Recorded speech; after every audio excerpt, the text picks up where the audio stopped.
coffee and cauldrons time, because we had to do at least one of these.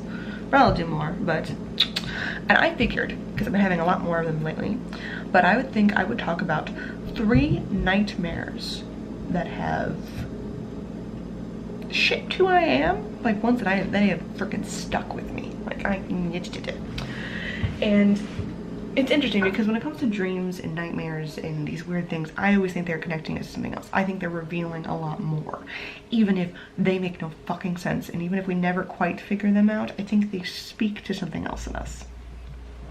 So I figured I'd share the 3 of mine. Ooh, that really got me. That really got me. So, first one that utterly terrified me. There's always been this thing that I've had ever since I was younger, where being in the middle of a suburb, growing up there, there's a lot of windows, a lot of dark things, right? And there was always people, like you could see people in the distance through the window, but like if I was ever home alone, I always felt like someone could just come up right to the window and would watch me. And so when I was younger, I had a reoccurring nightmare of I would walk by a window. There'd be a very creepy figure standing there, like right up in the glass, eyes wide, staring. It was always a man, sandy blonde hair, a big old grin on his face, and I knew he wanted to hurt me. So I ran upstairs. I hid, and I would suddenly hear, like, you know when suddenly like the sounds become like amplified. It was like I was in an echo chamber, like I'm hiding somewhere, and I can hear the door open, I can hear him come in. I know my family's all downstairs and I didn't warn them, I just ran and hid, and so I just slowly but surely hear him like decimating all of them. Screams, weird awful gook noises, ugh. And the nightmare always ends with me hearing these footsteps come up the stairs because I'm upstairs hiding, and I know like I'm next. I know I'm next. And then I wake up. And this would happen in multiple different houses. It would happen like I would fall asleep when I was babysitting some kids, and it would happen. I would always just seem to have this nightmare, and I would wake up, and I would always wake up in that exact house that I was dreaming about. So, oh, that always freaked me out. Like it always seemed like my body would take that subconsciously and mix it in. And I had this dream again and again and again and again. And then suddenly, one time, the dream switched to I'm hearing everything, and I'm terrified and I'm scared. But then instead of it ending there, it suddenly switched to where I'm the one downstairs, like holding this weird ass butcher knife, and like everyone's around me dead, and there's blood everywhere, and there's blood on my hands, and I'm like, well, no, I didn't do shit. And then I'd wake up, which is very rare. And like that one reoccurred then for several months after that. And these are the kind of ones that like I literally would have to pull all of the shades down before I went to bed anywhere. I would have to always like cover up anything that could, you know, look into a window. I had really big, I didn't want to like walk near a window at night during this time of these nightmares. And I was probably around, what, from the ages of like 12 to 14, so 2 years straight of like these nightmares happening on a semi-regular basis. And then finally, and I think this is one of the things that showed how, I guess, protective I am of others, but possibly not myself, is I was babysitting these kids, and their mom just had a baby, a brand new baby. We'd come over, my family, to like see the new baby and everything else. And I remember going to bed that night and sleeping and having a nightmare where I was babysitting them. And I'd watched the other 2 kids previously before when their parents wanted to go on date night, but this time the baby was there. And I remember, you know, having that moment where again, I suddenly like, it was like took control of the dream, where instead of like everything kind of going on autopilot, where it's like I see the figure, I run up the stairs, I hide, I know things are not gonna go well. Because this time I'm like, I took control, and it was, I'm the only adult in the room. If I don't do something, like the kids are in danger, and that little baby, brand freaking new, looks like a goddamn doll, is in danger. And I just remember getting like this woof of like, hell no, and like running down the stairs as this dirty blonde haired man is standing there all covered in blood and like with a knife. And I just like got up right in his face and said, no, out. none of this. Out you go. And then it switched to like where it's like I'm like kind of like wearing his bloody clothes or whatever, and I'm holding the knife, and he's still standing there. He looks all like prim and proper all of a sudden, like not all messy and wide-eyed and crazy. And I still said, no, out. It's not fucking happening. You're not welcome here right now. It was funny when I was like looking back on the right now, because I used that later in some shadow work. And that's finally when the nightmares ended, is when I was able to stand up to this scary thing that was coming in. And if you guys have heard any of my past videos, maybe this nightmare will sound slightly familiar to you, because later I used that figure in my nightmares as a character from one of my shadow selves. I named him Jeffrey. In a lot of ways, he is my anger. He is my craving for things to go my way into almost a violent status.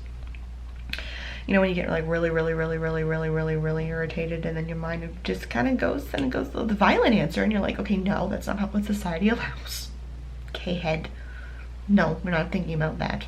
And you're just like, if I could just get you to shut up in any way possible. Like, that is what I addressed Jeffrey as. He is the embodiment of that part of me that would lash out at people, that would do things.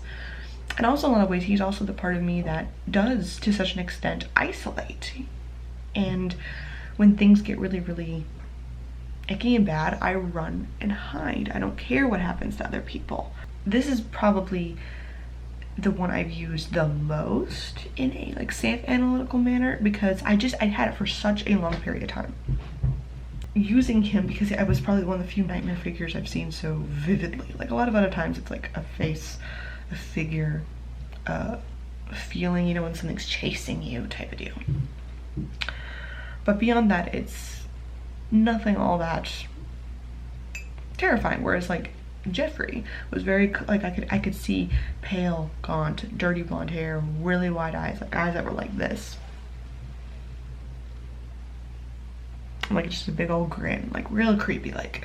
And so using then that figure for shadow work has helped me so much, so much.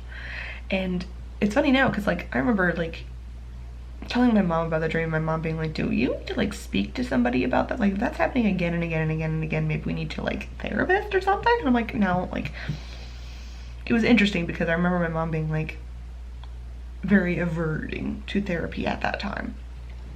Now her and my dad have come around to more mental health topics since then, but I remember her mentioning that to me once and I described the dream to her, and I remember being like, no, it's just always there. It's always haunting me. It's always very freaky. And like looking back at that, in feeling that terror of running and hiding has then become a theme a little bit. So second nightmare is one where I'm still in my old neighborhood house, but this time it's empty. There's no one there, except for there are the creepy figures outside. And I could tell they're all like, you know when like you can know where things are, but like you haven't seen them in the dream. So like I could tell that they were all in the front half of the yard. They were all in that part of the house. And in my old house that I grew up in, there are a bunch of like, there's this weird set of stairs that my mother put bookshelves in front of, so it's like a way for you to like get out and hide. And I remember running in the dream to go to those things thinking like, they don't know these are here, this is great, I can like run out here and get to the garage door and then out of the garage, it'll be fine. And so I tried to do that, and then I like see these like shadowed figures creeping around. I'm like, crap. So then I run back out the other way, run out the back door. It literally became this moment of panic of like, they cannot find me, they cannot find me, they cannot find me, they cannot find me. It's like, okay, interesting. Well, who's they? Why are they trying to find you? What's trying to get you? I remember running to one of the fences, and specifically to this place where I know my dog like dug a freaking like thing. So I'm like, oh, maybe I can get out. I don't know if I'll fit, but I can try. And I tried and I couldn't. I remember just like hiding under these bushes and like just like hoping and hoping and hoping, like, you know, in the horror movies you're like, you hold your mouth, you're like, they can't hear me, can't see me. And the nightmare would always end with them literally like lifting up the bush like you would like a cloth to like see people, and like this big creepy grin staring at me with like big old red eyes, fangs in the mouth, very vampire like. And maybe that was it. Maybe I was a snack. Maybe that's why they were after me. And I would wake up. I had some version of that. It was never like the same reoccurring how it was with the Jeffrey dream. Instead, it was much more of I would run to different places, but I never seemed to be able to make it off of the property that was the house I grew up in. Like I'd always end up in the backyard, or I'd end up in the front yard, or I'd end up in like our little one. We had a screened-in porch once when I was younger, and so I would end up there and like couldn't get the screens to pop out. Like it was always like I couldn't get off the property. And I specifically remember eventually getting off the property in one of them, and I got onto this side street that's like, if my house is like on the kitty corner of the house I grew up on, and so I got onto this street right here, and then this deep fog rolls in and I just see a whole bunch of figures coming in. No, I felt terrified. I felt like I couldn't go anywhere. And then it was like not long after that that I think I watched it for the first time, and I had such an aversion to clowns, and I had the horrible mishap of watching the movie and not telling my parents I watched the movie because I was like young when I watched it, too young to be watching that, but I did. And then my parents surprised me with a trip to the circus like the next day, and I was like, oh great. My mom's like, do you want to go say hi to the clown? And I was like, there's a python over there, I'm gonna go hold the python. My child wants something to do with the clown and wants to really hold on to this snake thing. I'm like, don't do clowns no more. And so in this particular nightmare, I finally, after it reoccurs a couple of times, I finally get out to this side street. And I remember after watching the movie, the weird shadow vampire like figures suddenly turned into a clown, which that doesn't really surprise me all that much. And he's like just like sitting there, Pennywise-ish version off in the distance in the fog with his like red balloon. And knowing that like if I run that way, I'm not gonna be able to move. Like, you know when those dreams are like, oh, you move as like you're moving through molasses, like it's gonna be like that. Like I know I can't run, I know I can't get away. There's other figures in the fog, and the only way I can see straight is toward the freaking clown, and I hate this. And that would then happen again and again and again, night after night after night. And then one night, the nightmare, instead of starting in other rooms of my house I had before, it started in my bedroom. I can look out of my bedroom window from that house and see the backyard and then that side street that I ended up on always, and I could see the fog coming in. So immediately I'm terrified, right? Start running through the house, start like having that instinct that the figures are coming in slowly but surely, you know, realizing I'm the only one in the house of my family, like there's no one there to help me type of situation. I run out, finally get to that side street again. There's the clown, and I'm standing there freaking out. The clown starts walking closer and closer and closer, and I feel these other figures coming in closer and closer, and I know if I try to run, the molasses feeling will kick up again. But I like close my eyes and like doing like the little kid of like, if I can't see you, you can't see me. And in my head I'm thinking, fuck. Open your eyes, the thing's gonna be like right in your face, because that's how horror movies work. But that's not what happened. Instead, I felt this black pit of like something expanding out from like inside me somewhere. And I remember it just growing and growing and growing and growing and kind of extending, like if like this is here, it was like expanding here and then kind of like going out, like out through my back and like kind of like doing like encompassing me from behind. It was one of those things that's like, it's like pure black, like that deep midnight, you can't fucking see velvet darkness black expanding out and like a weird like liquidy smoke thing. And as I open my eyes, I realize the clown is closer to the point where I can see his face more, but he's let go of his balloon and his face looks not creepy giddy but quite scared. And I can feel the other figures behind me retreating. And as this blackness expands, I suddenly felt voodump, voodump on my shoulders. And it was weird because it was one of the things where it's like, it felt like an entity of other, but also just so of me, like this big scary thing. And I just remember then hearing this reverberating voice that said, run. And that's when the clown took like a step back. Like, it wasn't telling me to run, it was like telling everything else to run. And it was like very menacing, very like, I'm gonna eat you. Run. Like, I want the chase, but I still want to get you. And then suddenly the blackness just like all around me, like enveloped me entirely, and it felt warm and cozy, like womb-like, which is very like, ooh, I'm inside the big black thing now. I'm happy. And then I woke up and was very just like content and comfy and cozy. And it was interesting because I woke up back in my room. I remember waking up that morning, and actually it was a very foggy morning that morning. And normally when it would get a little foggy like that was very, very rare in my neighborhood, but when it did happen, of course, it would freak me the fuck out because of the nightmares. I'd be like, it's like I'm premonitioning bad things to happen. No. And it was like probably the first time that I went out into the fog and like walked around with like, I think me and my dad like went and we would walk down to like little ice cream shops, and there was like a local grocery store for our town that we'd walk down to. I remember just like walking through the fog and like not feeling nearly as slightly terrified of it that I used to. And it was funny now how that is actually the nightmare that triggered me to now have this reaction when I do get a little too scared, or like I can't take control of the nightmare, like something just doesn't go quite right. And if I get really like overwhelmed in something, it seems to be this trigger now where something goes and like just envelops me in black, and then I'm covered in darkness. The next thing you know, I wake up. Like my nightmares never get to this point of like such terror anymore that they really linger with me for too long. And then the final nightmare, which I have spoken about before on this channel. In fact, I think I might have mentioned all of these slightly in different moments, but I feel like I cataloged them all here together because I've been thinking more and more of nightmares since I've been having some. And so that black encompassing thing has definitely been something I lean on, but the final one, because this played with that a little bit later, involves a crocodile. But this is one that happened a long time ago. So my mother reminded me back when I was having my crocodile dreams a few years ago, or a year and a half ago, back when I was still figuring out Sobek was trying to get in contact with me.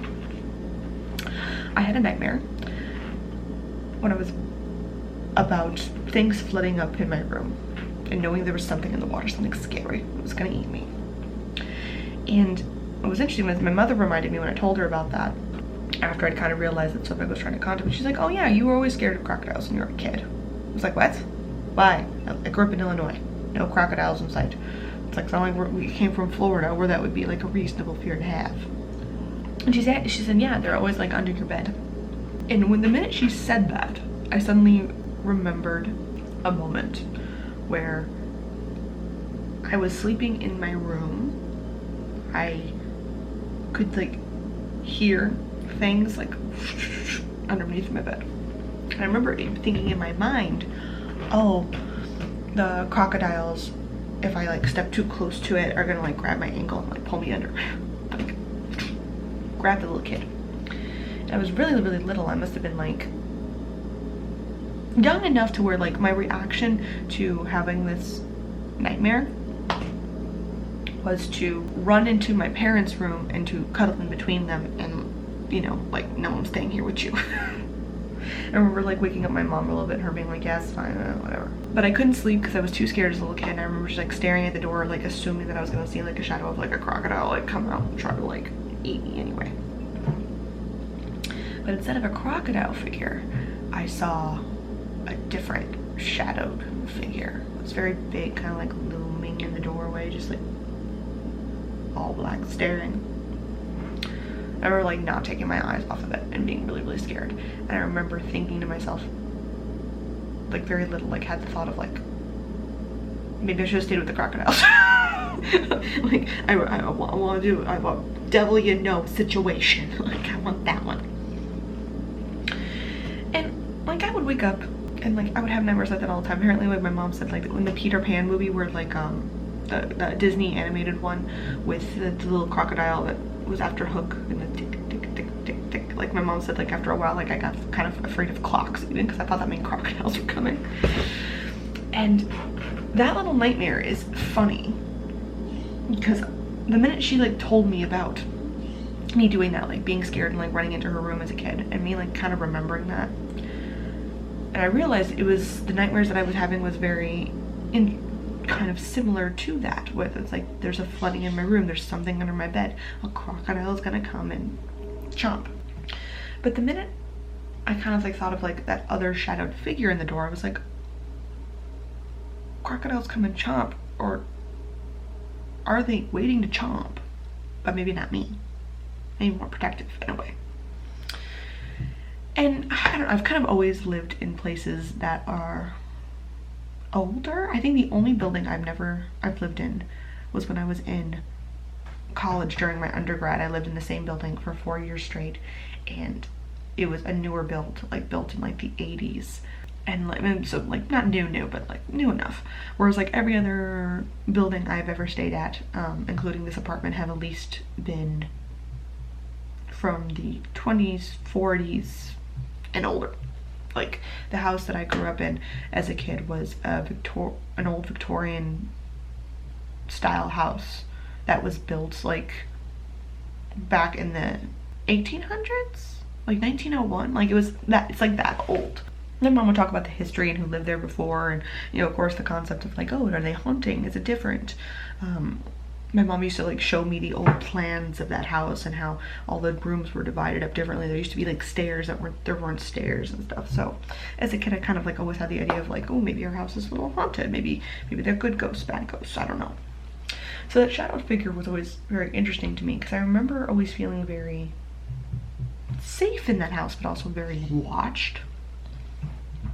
And so the concept that I would take this thing that I was scared of as a kid and also in some weird way relate it to also protecting me is very interesting, right? Like peel that a little bit. The idea of the scary things suddenly becoming the thing that is not scary. Like that scary thing is not as scary as the other scary thing, and so I'm gonna now use it for protection or something else. And that concept is, I think, something that overall in my life has become a major steer for anything that makes when I have anxiety about a certain option of choices in my life, or something that really terrifies me, or what, like, you know what I mean? Like I always seem to go, I'm scared of this, but I'm scared of this more, so I will do this, or I will call on this, or bring this into some sort of form of existence. And even more so, I find interesting is small little subtle things like that when it comes to like your parents reminding you of something when you were younger, or the fact that, you know, the fact that I was terrified of crocodiles as a kid. I'm like, what movie did I watch? What media did I consume that introduced me to a crocodile? Did I see one at a zoo and it looked really creepy? Like, what happened? That they would be called in to such a point that I would be terrified of them, that I couldn't even watch Peter Pan or hear clocks without like being a freaked out little kid. But also it makes me wonder how later in life, so detached, so removed from crocodiles. Again, I'm in Arizona. There's no crocodiles there besides the one at the zoo that then decided to follow me. But that really makes me think of how long has Sobek been there, been looking out for me, been watching out for certain things. Like I always kind of felt like Persephone and Loki maybe had an interest in me at certain points in my life, right? But the concept or the idea that we have always been a magical practitioner and there's always been guides that looked after us, I never really felt that. I never really felt that there was a specific guide or specific something looking after me. But that particular nightmare, and the nightmares that came later with the crocodile as I was getting in contact with Sobek, I find that is probably the one thing that really convinces me that he has been looking out for me for a very long time, and has been approaching me in that method of, yeah, I might eat you, I might not. It's an interesting connection we have. But that concept of him being my guide for this length of time, for my entire life, or a very huge significant part of it, comes from that nightmare. And now when I have nightmares, I've been described nightmares before of like the creepy figures in certain hallways, or things creeping up on me, and me being trapped, or whatever else. One, I let the fear stand, because I think if you're afraid of it, just for a reasoning, maybe leaning into that fear a bit is good. And two, then I take it and I analyze it and I peel back so much, because especially within my magic and connections and how I go about life, those nightmares have really helped me to analyze myself and to see maybe what guides are pulling in, what is something I could lean on. There are definitely still things that come up, like that figure in the doorway from when I was a little kid. I'm like, was there something menacing in that house? Was there something after me? Is there a reason why the crocodiles appeared at that time? Because something else was creepy? That blackness that comes up and envelops me, is that me? Or is that something else protecting me? That shadow self version of Jeffrey, is that an outside figure, an entity that I've now made a connection with and now we've had an agreement? Or is it just a piece of myself that I have twisted and invented and made into something beneficial in the long run, right? Because whether you believe that dreams connect us to something else, something out there, the subconscious veil, the other realms of existence, or you believe that it's just our subconscious doing the thing, like, figuring things out in a weird ass way, I think sometimes we turn away from our nightmares and just want to do the dream analyzing, right? Or we try to simplify the nightmare down into something that's really palpable for us to like wrap our mind around. But sometimes it takes years, and sometimes the things that scare us are the very things that end up being the most, I don't know, like a cornerstone to how we can evolve and change our lives. Anyway, that was a very long video, but those are the 3 nightmares that have shaped me the most. What are yours? Comment down below. So that means I will see you all tomorrow. Bye.